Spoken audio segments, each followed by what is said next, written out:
안녕하세요. 주식 정리해드리는 주정남입니다. 오늘도 시장 한번 보고 개별 종목 보도록 할게요. 오미크론 이슈는 지속되고 있는데 우려했던 것보다 심각하지 않다는 이야기들이 나오면서 증시가 반등하는 모습이 보여지고 있습니다.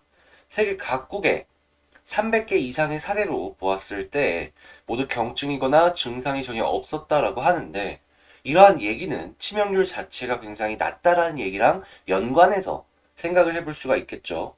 파우치 미국 전염병 연구소 수장은 부스터샷이 오미크론 증상 악화에 상당히 효과가 있을 것이다 라는 이야기를 했고요. 바이든 대통령도 여행객 규정은 강화를 하겠지만 이 봉쇄는 없다는 의견을 계속해서 내보냈습니다.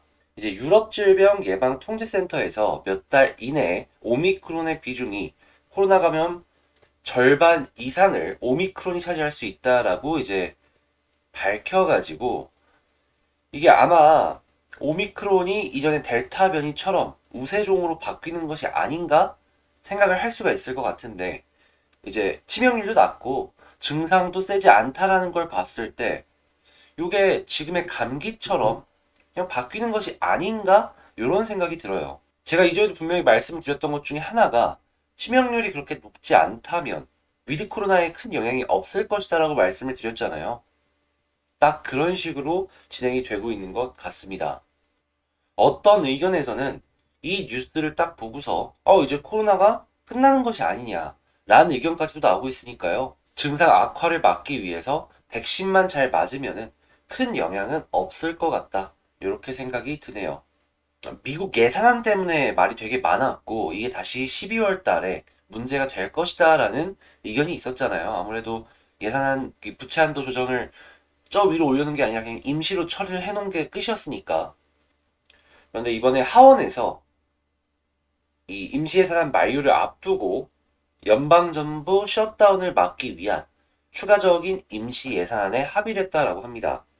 빠르게 표결을 붙일 것이다라고 하는데 이 다음 뉴스들도 체크를 해야 되겠지만 지금 당장에는 불안감을 조금 해소하는 것 같다. 이제 근본적인 해결책은 아직은 아니기 때문에 조금 더 지켜봐야 될 것 같고요.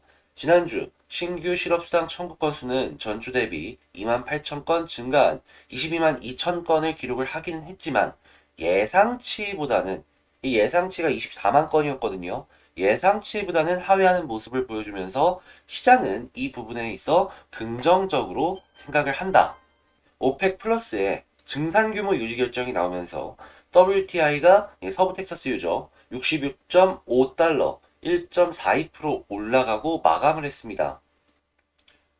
그래도 얼마 전까지만 하더라도 80달러 미였는데 상대적으로 그렇게 비싸 보이진 않죠. 자, 그리고 채권은 혼재였고 달러는 강세였고 금 가격은 하락이었는데 저는 달러 강세에 조금 이제부터 포커싱을 둬야 되지 않을까 싶어요. 왜냐하면 제 개인적인 생각이긴 한데 지금 계속해서 테이퍼링에 대한 이야기가 되게 많이 나오고 있단 말이에요. 그것도 우리가 예상했던 일정보다 더 빠른 테이퍼링 마감을 해야 된다. 이런 의견들이 페드 이사들에서 계속해서 나오고 있습니다. 그러면 그 다음은 결국에는 금리 인상이에요. 뭐 내년에 미국에서 금리 인상을 세 번은 할 수도 있다? 뭐 그런 의견도 나오고 있는데 이건 너무 극단적이고 그게 아니라 한 번에서 두 번 정도만 진행을 한다고 하더라도 뒤에서 따라가고 있는 신흥국들 같은 경우에는 되게 민감하게 이걸 받아들일 수밖에 없어요. 당연히 한국이나 해외들 같은 경우에는 미국 한 번 금리 인상했을 때 두 번에서 세 번 정도 먼저 금리 인상을 해서 대응을 하려고 할 것이고 말이죠. 그러면 당연히 이 증시 같은 경우에는 특히나 성장주 같은 경우에는 큰 타격을 입을 수밖에 없습니다. 하다 보니까 이 달러의 움직임 요거를 꼭 한번 주목해서 보는 게 좋을 것 같다. 이렇게 생각이 들고요. 지금 애플 아이폰 수요 부진 우려 요것 때문에 애플 주가가 주춤한다라고 하는데 한국의 부품 업체들 또한 한동안 이 이슈로 인해서 잠깐 주춤할 수 있으니까 기억해 두면 좋겠습니다. 자, 그리고 3분기 파운더리 시장이 12% 성장했다라고 하는데 삼성은 이 점유율이 조금 떨어지고 TSMC 같은 경우는 점유율이 올랐다라고 하죠. 자, 그리고 백신 여권에 대한 얘기가 계속해서 나오고 있으니까 이 부분도 체크를 해서 보면 좋겠습니다. 자, 그럼 여기까지 시장 정리 한번 맞춰봤고요. 제 영상 도움되셨다고 생각하시면 구독 그리고 좋아요 그리고 구독, 좋아요 옆에 그 알림 설정 있잖아요, 종 모양. 요거 하나만 눌러주시면 감사하겠습니다. 자, 그럼 개별 종목 한번 보도록 할게요. 자, 이번에 제가 가지고 온 종목은 두산중공업입니다. 일단 두산중공업 오늘 이거 제가 말씀을 드렸던 요 자리 2250원, 이거 2300원 요 부분을 뚫어주나 싶었는데 뚫긴 뚫었어요. 근데 바로 조정이 나와가지고 떨어지는 모습 보여주고 있죠. 그래서 좀 아쉽다 느껴지는데 그래도 아직 끝난 거 아니니까 하나씩 보면서 분석 제대로 해보겠습니다. 자, 이번에 원전에 대해서 또 긍정적인 뉴스 하나가 나왔어요. 이재명 후보 신한울 3, 4호기 국민 의견 맞춰 재고할 것이다. 탈원전과 차별화할 것이다 라고 이제 하는데 이제 제가 이전에도 말씀을 드렸던 3월 달이 대선이잖아요. 대선 날이잖아요. 투표 날. 그러면 그 이전까지 지속적으로 주목을 받을 가능성이 여기서 보여지고 있는 것이다. 이렇게 생각을 해볼 수가 있는 것이죠. 지금 뭐 아시다시피 야당 쪽에서는 원전이 굉장히 긍정적입니다. 근데 여당에서도 선택적이긴 하지만 이 원전 북은 맞춰갈 건 맞춰가겠다라고 하는 것을 보여주는 거니까 충분히 2월 달까지는 주목을 받을 가능성이 상당히 커지겠다. 이렇게 볼 수 있겠고요. 자, 지금 수급을 한번 보도록 하면은 이거 외국인이 계속 사네요. 오늘도 사고 있습니다. 어제도 사고 오늘도 산다. 이렇게 사들여주는 모습 보여주면요. 작지만 양봉 나올 가능성 커진다라는 것이고 그럼 제가 이전에 말씀을 드렸던 22,500원 부근까지 올라갈 가능성이 높다. 요걸 생각을 해볼 수가 있을 것 같아요. 그리고 어떤 분들께서 이런 말씀을 해주셨어요. 이 두산 중공업이 뭐 21,000원, 22,000원 이상 올라가더라도 이제 3월 달에 신주 상장을 하고 나면은 이게 뭔 소용이냐 라고 말씀을 하셨는데 솔직하게 이거 두산중공업 물리신 분들 대부분 한 25,000원 부근일 거예요. 근데 2만원? 이 부분 자리 잡아갖고 추매한다라고 쳐요. 5대5. 그러면 대략 22,500원 부근이 평단가가 될 거거든요. 여기까지 올라가면 손실을 많이 줄인 상황에서 탈출할 수 있는 거 아니겠습니까?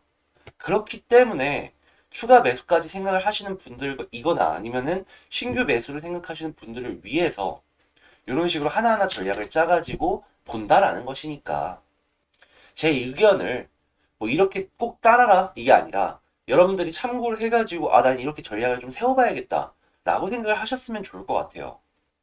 뭐 제 의견이 다 맞는 것도 아니고 다만 이 어려운 시장 속에서 조금이라도 도움이 됐으면 하는 마음에서 이렇게 정리해서 올리는 거니까 그 부분만 좀 기억을 해주셨으면 좋겠습니다. 자, 아무튼 현재 상황 월봉 보면서 그치 10개월선 잘 타고 올라가 주는 거 확인하고요. 이러면은 그 다음번 올라갔을 때 못해도 21,000원 21,000원의 저항이 다음번에 있기는 한데 이 과거에 이 부근에서 저항을 맞았던 게 많이 안 보여졌으므로 여기는 손쉽게 10,000원 정도는 뚫고 올라갈 수 있겠구나 생각할 수 있겠고요. 그러면 여기까지 뚫어주게 된다면 그 다음 저항이 많이 몰려있는 요 부분까지 올라갈 수 있겠다라는 걸 첫 번째로 생각을 할 수가 있을 것 같습니다.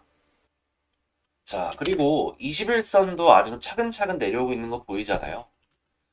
이게 솔직히 양봉 나오면서 돌파했으면 너무 좋겠다라는 생각을 하기는 하는데 그래도 일단 가까워지면은 저 위에 있을 때 돌파하는 것보다는 가능성이 높아질 것이고 저는 요 데드크로스 나오기 시작을 하면은 그때부터는 되게 요 비어있는 공간 매매는 지금부터 보시면 되겠지만 그 이상까지 보실 거면은 그때부터 주목을 많이 해봐야 된다라고 생각을 해요. 왜냐하면 어제도 말씀드렸던 것 같은데 요 부근을 보면서 참고를 해볼 수가 있을 것 같거든요. 이게 뭔 소리냐면 자 21선을 아래에서 이제 이탈을 해 있다가 돌파라면은 61선 부근까지는 올라가주는 모습을 보여줬습니다. 근데 61선이 아래에 있고 91선이 위에 있을 때는 61선을 돌파했을 때 이 91선까지 돌파해주는 모습을 보여주면 그 이상까지 보여주는 이런 그림까지도 연결해서 볼 수 있었거든요. 그러면 여기서 전략 대응을 해본다라고 생각을 해봤을 때 21선 데드크로스까지 나와가지고 가까워졌다. 돌파를 했다? 그럼 일단 1차적 61선까지는 갈 가능성이 높다. 22,500원. 그리고 이 부근까지도 뚫고 91선까지 아래에 깔게 되는 모습을 보여주게 된다면 거기에서는 추가적인 상승을 기대해 볼 수 있겠다.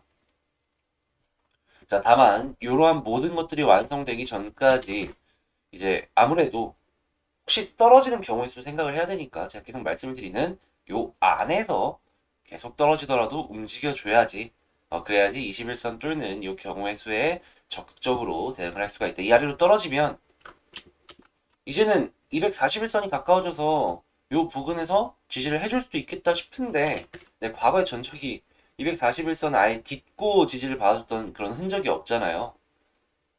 그러다 보니까 요거는 의심을 해서 볼 수밖에 없을 것 같습니다. 그러니까 조심해야 된다라는 거예요.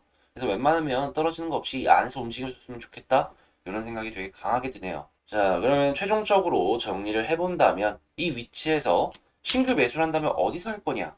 저라면은 여기 이 음봉을 잡아먹는 요 양봉 자리 나오면은 한 번 정도 매수를 해볼 것 같기는 한데 근데 이런 자리가 안 나온다면 해서 이렇게 왔다 갔다 하는 거 보다가 이 아래로 떨어지면 안 본다. 만약에 좀 비중을 갖고 있다면 여기서는 비중 조절하면 좋겠죠. 그런데 이 모든 것들을 다 지켜준 상황에서 이 위에서도 자리를 잡고 이 21선이 데드크로스가 나와가지고 돌파하는 그림이 나온다 라고 하면은 못해도 일단 61선까지는 지켜볼 것이고 만약 61선이랑 91선까지 아래로 깔아주는 모습을 보여주게 된다면 상승의 시작이 여기서부터일 수 있으니까 조금 더 지켜보는데 스케줄상으로 봤을 때 자 2월 달까지만 본다. 3월 달은 신주 상장을 하잖아요.